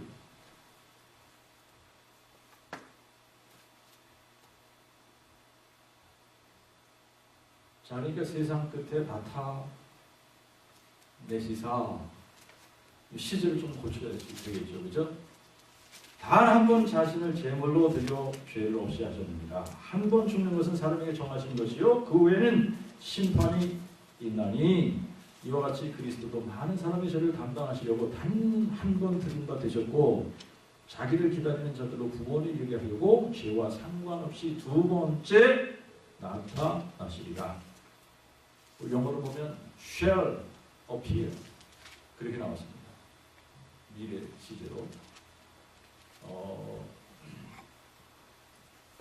자, 그러니까 이제 이게 세상 끝에 나타나셨고 지금 하나님 앞에 나타나시고 앞으로 두 번째 나타나실 거다 이 말이에요. 세상 끝에 나타나셨고 지금 나타나시고 앞으로 두 번째 나타나실 거다. 이제 이 부분을 보면은 이제 그 예수님의 제사장적 메시아로서의 사역에 포커스를 맞춰서 기록한 부분입니다만, 우리가 이제 실제로 예수님의 사역을 보면 히브리서 1장 1절 2절에서 기록한 것처럼 예수님께서 여러 시대의 여러 선지자들을 통해서 여러 모양으로 말씀을 하신 그 하나님이 이 마지막에 그 아들로 말씀하셨다. 그러면서 아들을 울티밋 선지자로 그 마지막 때 보내셔서 우리에게 선지자적인 그 사역을 감당하도록 하신 겁니다. 그리고 그 사역의 마지막 부분에서 예수님께서 울티밋 제사장이 되셔서 자기 자신이 성전이 되시고 자기 몸이 희생 제물, 속건 제물이 되시고 자기 자신이 대제사장이 되셔서 완전한 제사를 십자가에서 단번에 드리신 거예요. 그리고 거기서 멈춘 것이 아닙니다. 그죠? 그분이 죽으시고 장사 지낸 바 되었다가 3일 만에 부활하시고 승천하시면서 어디로 가셨습니까? 하나님의 보좌 앞에. 그게 성소의 실체예요. 실체. 진짜 성소입니다. 진짜 지성소예요. 지성소의 원형입니다.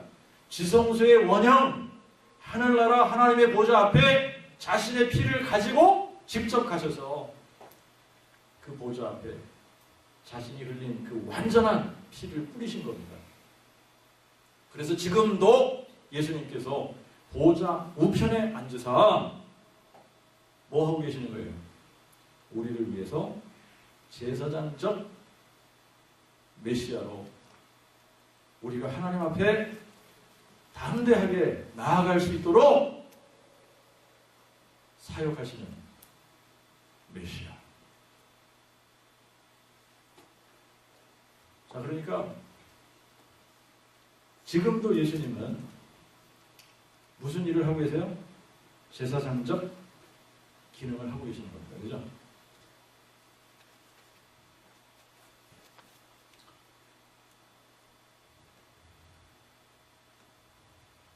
자,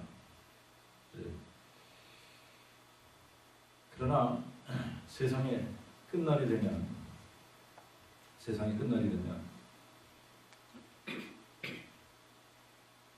하늘의 우편에 앉아 계시던 메시아 그리스도께서 왕권을 가지고 다시 이 세상에 임하십니다. 그래서 다윗의 보좌에 영원히 앉아서 왕으로서의 메시아 그 기능을 영원토록 행사하신 거예요. 이걸 이제 여러분들이 계시록 1장 5절하고 한번 비교를 해보시면 계시록 1장 5절에도 이 세 가지의 기능이 이런 식으로 묘사됐습니다. 계시록 1장 5절을 보면 또 충성된 증인으로 충성된 증인 무슨 기능입니까? 어떤 메시아적 기능이에요 이게? 증인 뭐 하는 거예요? 윈네스 증인 선지자적 기능을 하시는 거죠. 하나님의 말씀을 윈네스 하는 거잖아요. 죽은 자들 가운데 처음 나신 자시며 나중에도 나오지만 땅의 왕들의 통치자이신 땅의 왕들의 통치자 무슨 기능? 왕으로서의 메시아 통치자이신 예수 그리스도로부터 은혜와 평강이 너에게 있을지어다. 우리를 사랑하사 자신의 피로 우리를 죄에서 씻으시고 무슨 제사장? 무슨 메시아? 제사장적 메시아. 그래서 이 제사장적 메시아, 선지자적 메시아, 왕으로서의 메시아를 한 몸에 다 가지고 계신 분이 누구냐? 예수 그리스도, 예수시다. 나사렛 예수시다. 바로 그 나사렛 예수 그분이 우리의 그리스도시다 이 말이에요.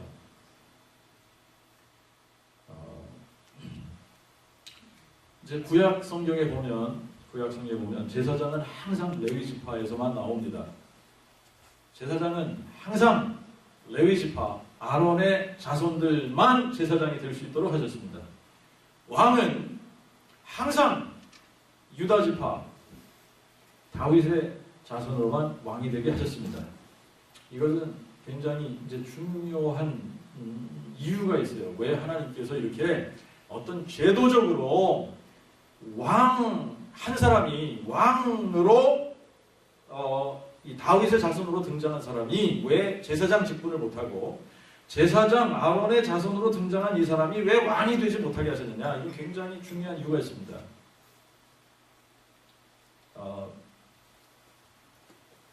그러니까 이제 구약에서는 왕인 동시에 제사장이 되는 게 불가능해요. 제사장인 동시에 왕이 되는 것이 불가능합니다. 그런데 가끔 보면 여러분들이 왕인데 제사장 직분을 탐내는 사람이 있어요. 그죠? 그러면 하나님께서 진노하시는 겁니다. 대표적인 인물이 누구예요? 우시야. 우시야가 자기가 왕으로서 교만해진 겁니다. 그러니까 어떤 직분까지 자기가 탐을 내요? 제사장 직분까지. 그러니까 하나님께서 진노하셨어요. 그래서 성소에 들어가서 자기가 분향하려고 하다가 제사장들이 들어와서 막으니까 막 화를 내는데 그럴 때 하나님께서 struck him with leprosy 문둥병이 발병하게 된다. 불행한 왕이 된 거죠.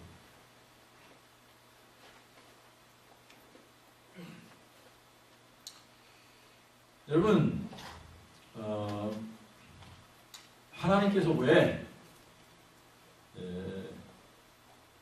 제사장은 왕이 되지 못하고 왕은 제사장이 되지 못하게 하셨을까? 선지자는 아무나 될 수 있거든요. 그러니까 왕이면서 선지자도 될 수 있고 제사장이면서 선지자도 될 수 있습니다. 제사장이면서 선지자 기능을 감당했던 제사장, 선지자, 제사장 겸 선지자 대표적인 인물이 누구예요? 대표적인 S계열이냐? S계열. 이런 사람들이 제사장 가문에서 선지자로 부름을 받은 사람들이잖아요. 그죠? 자, 그런데 여기서 왕까지 해봐. 그러면 울티밋 메시아가 되는 거죠. 그죠? 네? 근데 이 왕이면서 또 선지자의 기능을 감당한 사람이 있습니다. 그죠? 대표적인 분이 누구예요? 다윗이죠. 다윗. 근데 다윗이 또 제사장까지 해봐. 그러면 울티밋한 메시아가 되는 거예요. 근데 하나님께서는 막으셨어요. 그것을. 막으셨습니다. 자, 그것을 막으셨는데 왜 그것을 막으셔야 했느냐면 울티밋한 메시아는 한 분이기 때문에 그래요. 울티밋한 메시아는 한 분인데 그 울티밋한 메시아가 등장하시면 그분이 왕으로, 제사장으로, 선지자로 기름 부음을 받으신 자이기 때문에 그 외에는 없기 때문에 제도적으로 막으신 거예요. 자, 그래서 이제 이 부분을 여러분들이 성경에서 찾아보면 스가랴 6장입니다. 스가랴 6장에 가서 12, 13절을 보시면 이렇게 기록했어요. 이제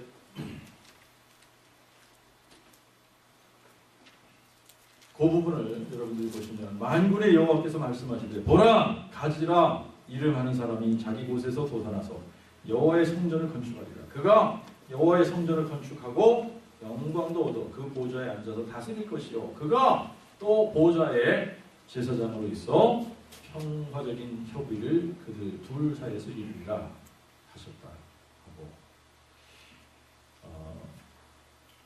그가 메시아입니다. 울티밋한 메시아입니다. 그가 왕이면서 동시에 제사장이 된다 이 말이에요. 제사장이면서 동시에 왕이 된다 이겁니다. 자, 이것을 영어로 여러분들이 읽으면 보좌의 제사장으로 있어 그랬는데 priest upon his throne 그런 표현을 썼습니다. 그러니까 그 메시아가 오시면 한 몸에 priest, king 보좌에 앉아서 다스리면서 보좌에 앉아서 제사장으로 있게 된다 이 말이에요. 이거는 이제 구약 시대에 유대인들에게 이게 울티밋 메시아를 바라보게 하는. 그러니까 구약 시대의 시스템으로 보면 이게 불가능한 일이죠.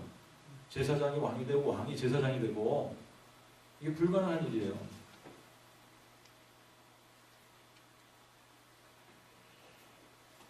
여러분 우리가 구약을 읽으면서 많은 선지자들이 있었습니다. 많은 제사장들이 있었습니다. 그리고 많은 왕들이 기름 부음을 받고 왕이 됐어요. 그런데 그들은 울티밋 메시아가 아니었습니다. 울티밋 메시아. 한 몸에 한 분이 제사장도 되시고 왕도 되시고 선지자도 되신 울티밋 메시아는 한 분이 한 분. 나사렛 예수.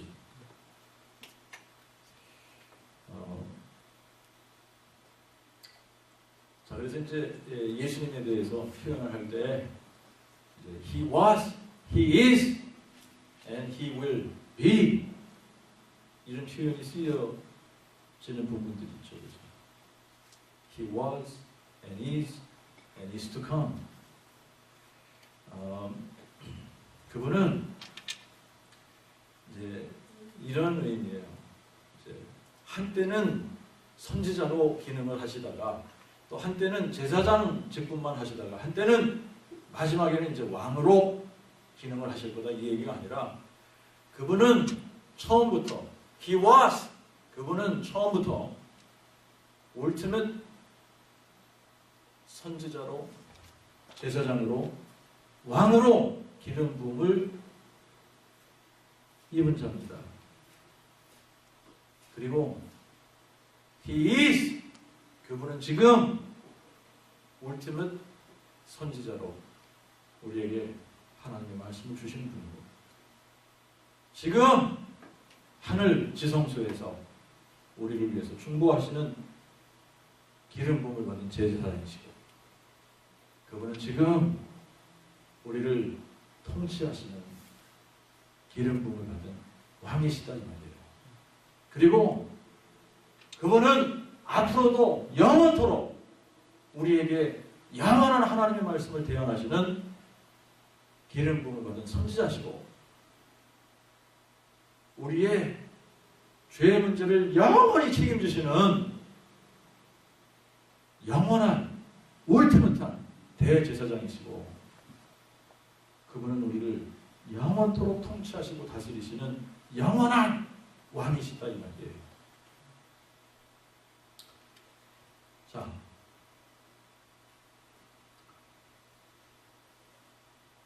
문제가 있습니다.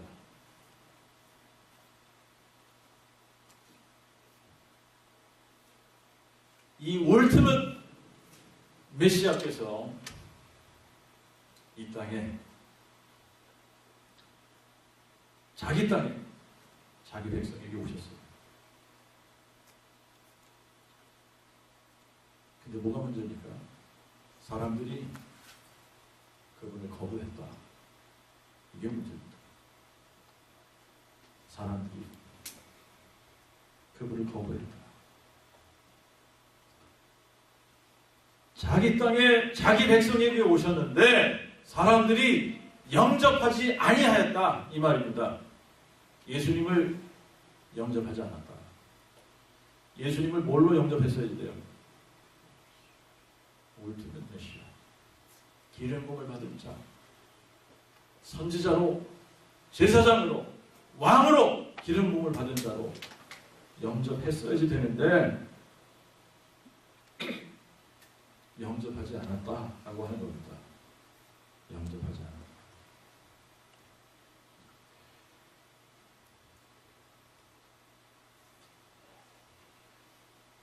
자, 그래서 이게 중요해요. 그 다음 구절이 중요한 겁니다. 그들이 영접하지 않았기 때문에 하나님께서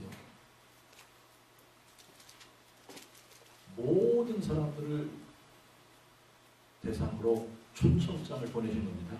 초청장을.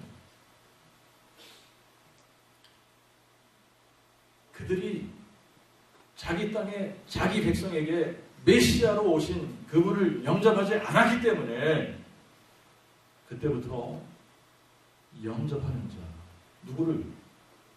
예수를 영접하는 자, 예수를 뭘로 영접해요? 메시아로, 그분을 선지자로, 제사장으로, 왕으로 영접하는 자, 영접하는 자, 모셔드리는 자, 곧 그의 이름을 믿는 자들에게 하나님의 자녀가 되는 권세를 주셨으니 이거예요. 여러분, 예수 믿는다 라고 하는 말이 이런 의미입니다. 예수 믿는다 라고 하는 말이 예수를 그리스도로, 메시아로, 기름 부음을 받은 자로 나에게 영원한 하나님의 말씀을 대언해 주시는 분으로, 나의 죄의 문제를 영원히 대속해 주시는 제사장으로, 그리고 나를 영원토록 다스리시고 통치하시는 왕으로 모셔드린다 이 말이에요. 그게 예수 믿는다 이 말이에요.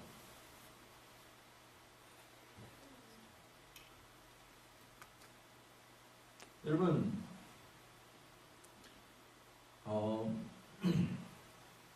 우리가 로마서 10장을 가서 보면 이런 표현이 있습니다.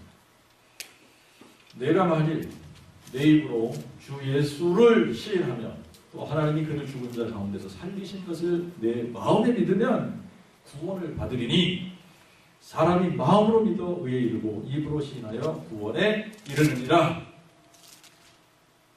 사람이 마음으로 믿고 입으로 시인할 수 있다.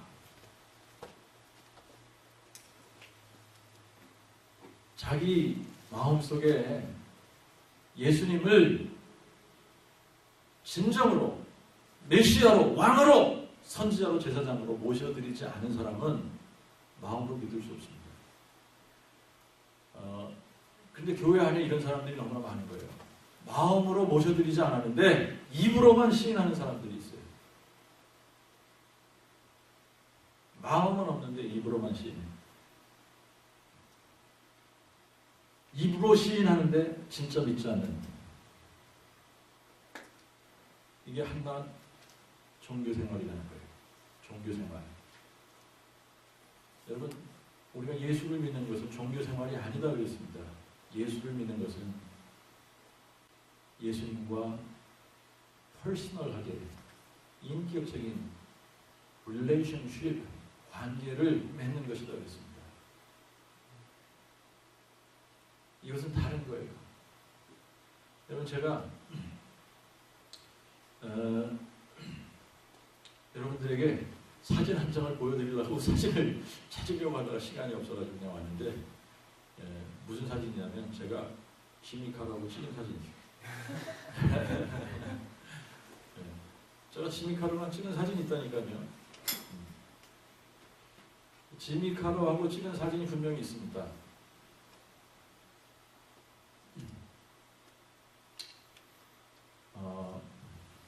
그런데 지미카로가 저를 모른다는 게 그게 문제예요. 저는 지미카로를 보면 알아보거든요. 지미카로 딱 보면 제가 저분은 지미카로. 그리고 지미카로한테 가서 인사도 할 수 있고, 또 지미카로에 관한 내력을 제가 쭉 이야기할 수도 있습니다. 학력이 어떻고, 또 땅콩 농장을 했었고, 조지아 주지사였고, 이런 몇 가지 정도 제가 쭉 이야기할 수 있어요. 그런데 제가 지미카로를 퍼스널하게 모르는 사람이에요. 그렇기 때문에 저는 지미카로에 대해서 여러 가지 이야기를 할 수 있습니다. 사진을 봐도 이 사람이 지미카로야 하고 이야기할 수 있어요. 그러나 누군가 지미카로에 가서 예담교회 강국영환 목사라는 사람이 지미카로를 안다고 그러는데, 혹시 그 사람 누군지 아십니까? 그러면 지미카로가 뭐라고 대답할까요? 아내분이 사진 찍은 것도 있는데 그래도 몰라. 뭐가 없기 때문에, 인격적인 관계가 형성이 안 됐기 때문에, 퍼스널한 관계가 맺어지지 않았기 때문에 모르는 거예요. 교회 안에는, 지역교회 안에는 그런 사람들로 수두룩합니다. 예수님에 대해서 그냥 들어왔기 때문에 예수님이 나를 위해서 십자가에 죽으셨대. 예수님이 하나님의 아들이시래. 예수님이 아브라함과 다윗의 자손으로 태어난 분이래. 예수님에 대해서, 예수님의 경력에 대해서, 예수님의 이력에 대해서, 예수님의 계보에 대해서 얘기할 수 있습니다. 그런데 막상 예수님께 가서 그 사람에 대해서 아냐고 물어보면 내 머리 전혀 몰라. 왜 그래요? 교회 안에 있는 수많은 사람들이 예수님을 울티밋 메시아,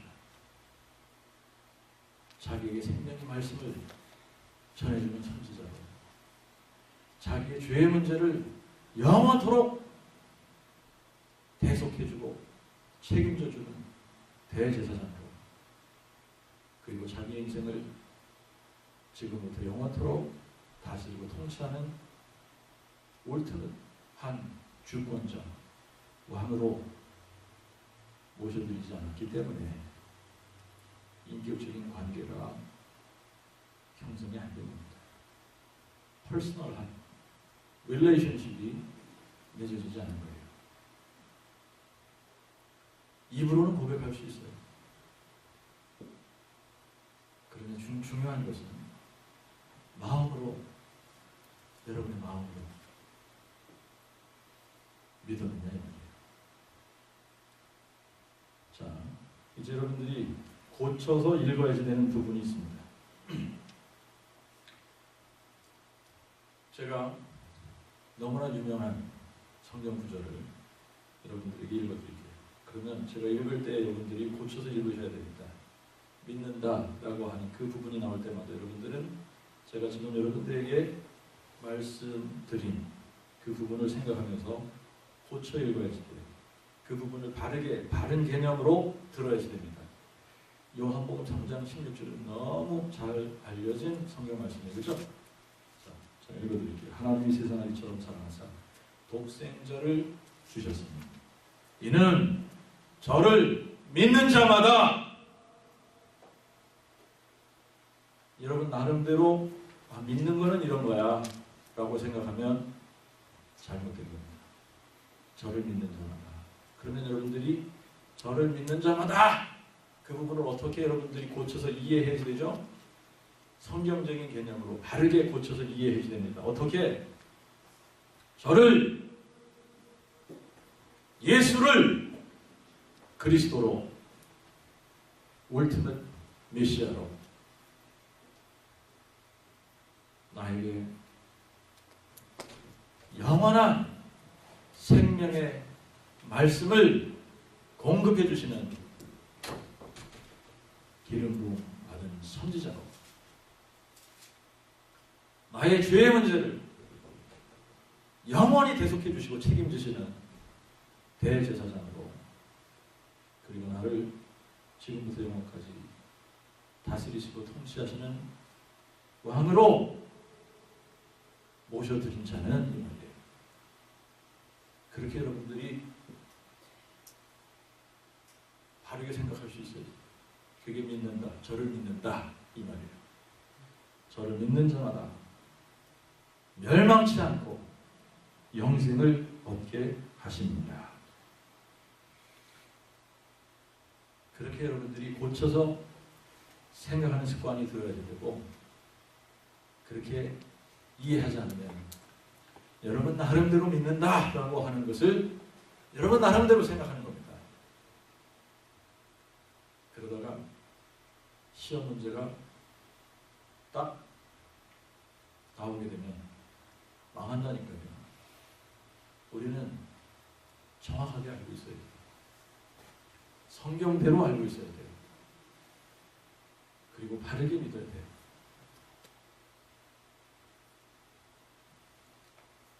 자, 계속해서 제가 그 부분을 읽어나가면 하나님이 그 아들을 세상에 보내신 것은 세상을 심판하려 하심이 아니요 저로 말미암아 세상이 구원을 받게 하시니 저를 믿는 자는, 여기서 또 고쳐 읽으셔야 됩니다. 저를 믿는 자는 심판을 받지 않으나 믿지 아니하는 자는, 믿지 아니하는 자는 누굽니까? 예수님을 영접하지 않는 자입니다. 예수님을 영접하지 않는 자는 하나님의 독생자 이름을 믿지 아니하므로 벌써 심판을 받았느니라. 이제부터 믿는다 이 말이 나오면 여러분들이 그 의미를 생각하면서 읽으셔야 됩니다. 아셨죠? 믿는다. 하나님의 독생자 예수 그리스도를 믿는다. 하나님의 독생자 예수를 그리스도로 영접하는 자, 곧 그 이름을 믿는 자, 이렇게 이해하고 읽어야지 되는 겁니다. 자, 그렇게 예수를 믿는 사람들에게 하나님은 선물을 하나 주십니다. 그죠? 엄청난 특권을 주십니다. 성령으로 거듭나게 하시는 특권이에요. 성령으로 우리를 나게 하시는 특권입니다. 그러면서 성령을 선물로 주십니다. 그러게 되면 우리 안에 그리스도의 부활의 능력이 성령을 통해 거하게 되기 때문에, 여러분, 부활의 능력은 뭐예요? 죽음을 이기는 능력입니다. 그 죽음을 이기는 그 능력을 우리에게 선물로 주시는 거예요. 그래서 그때부터 우리에게 영원한 생명이 있게 되는 겁니다. 자, 겉으로 보면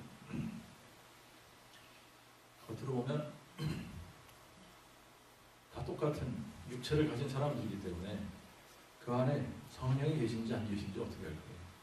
그 사람이 정말 영원한 생명을 가지고 살아가는지 아닌지 우리가 이렇게만 보면 모르는 겁니다. 그렇죠?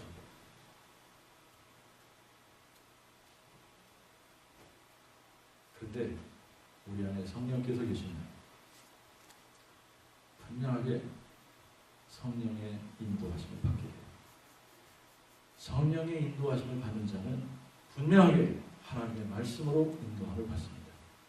하나님의 말씀으로 가지 않는 수많은 사람들이 입으로는 예수를 시인하지만 마음에는 그리스도의 영이 없는 사람들이에요.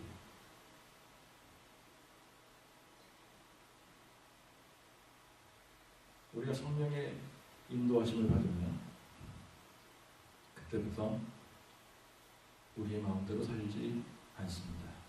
우리의 뜻대로 살지 않습니다. 우리가 성령의 인도하심을 받으면 그때부터 우리의 삶의 방식이 달라지는 거예요. 우리의 삶의 방식이 믿음으로 사는 삶의 방식을 택하는 겁니다.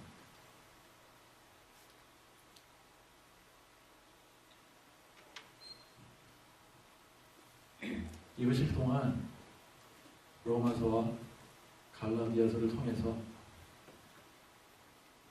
우리가 믿음으로 말미암아 하나님의 의로, 은혜로 의롭다 하심을 받았다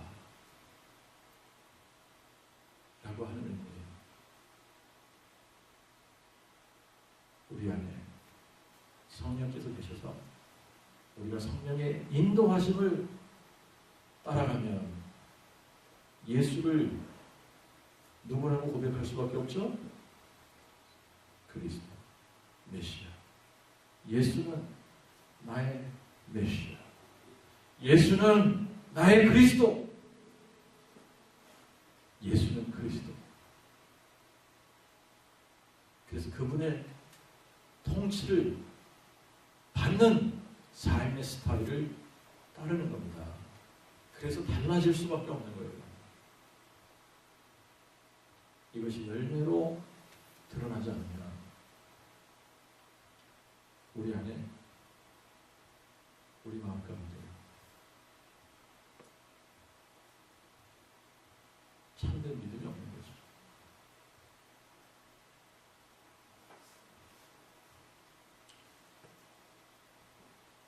저는 여러분이나 하나님의 초대장을 받은 사람입니다. 내 마음의 문을 열 수 있는 사람은 딱 한 사람밖에 없습니다. 나 자신.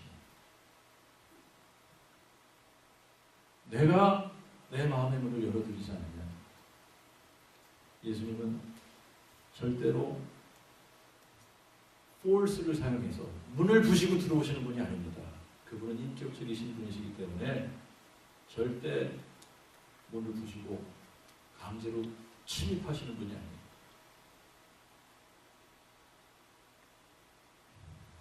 그분의 음성이 들려질 때 자발적으로 예수님을 내 인생 가운데 울트는 메시아로 모시고 살지 않은 그 죄를 정말 참되게 회개하며 내가 주인된 삶에서 돌이킬 수밖에 없고 예수님을 그 보좌에 마땅히 모셔드리는 것이 당연합니다. 그때부터 영원토록입니다. 그때부터 영원토록이에요. 예수님께서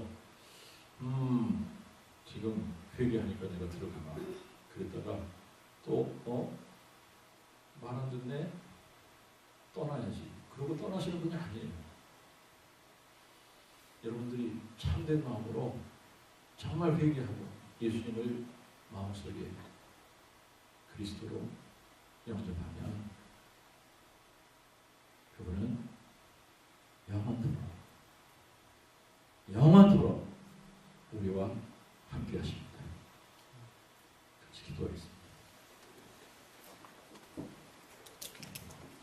하나님 아버지 감사합니다.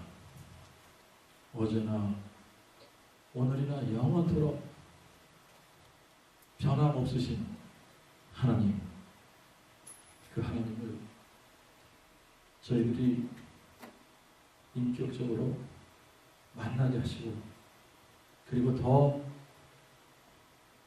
깊은 사귐을 통해 매일매일 알아갈 수 있도록 은혜 베풀어 주옵소서. 예수님을 내 인생에 옳든 단 메시아로 예수는 살아계신 하나님의 아들 그리스도시다 라고 고백하며 마음으로 믿고 입으로 시인하며 주님을 따르는 저희 모두가 될 수 있도록 은혜를 주옵소서. 예수님의 이름으로 기도합니다.